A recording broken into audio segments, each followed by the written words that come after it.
So closing is a process, not a step. I have a lot of people always want that magic closing question. What's the best way to close the deal? There's not just one thing you do to close the sale. It's everything we do throughout the entire process. And I think really part of closing is understanding what a commitment is, how to get a commitment. And there's a lot of people out there that are either afraid to get a commitment. I'm afraid. Well, if you're afraid, you picked the wrong freaking business. Or they don't want to use the best ways to get a commitment. Or they don't really, I think what it really comes down to is they just don't understand what a commitment really is and how we get a commitment. I think the biggest thing is they don't understand what a commitment is or how to really get one. In the past, a commitment was critical if we were going to sell a car. I mean, when I first started the car business, if I brought a deal to the manager and the customer wasn't committed, they didn't sign off on the line that said, we'll buy and drive now if terms and figures are agreeable. And if they didn't write me a check or give me their watch or their baby or a shoe or something, the manager wasn't going to give the customer numbers. Well, okay, that was fine then, I guess. But now times are different, man. Now times, if you don't give somebody numbers, then you're never going to see them again if they leave.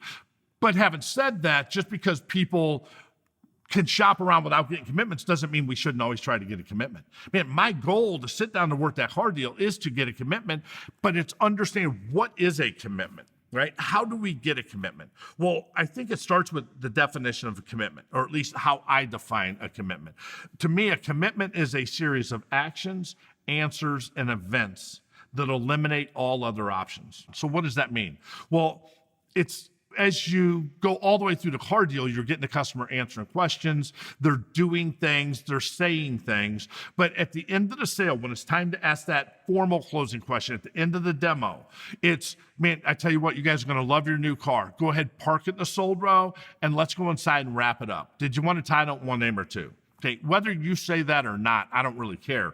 It's understanding the definition of commitment, right? It's any action, answer, or event that eliminates all other options. So when that customer pulls it in the sold row, is that a commitment, or at least a little check mark towards my commitment?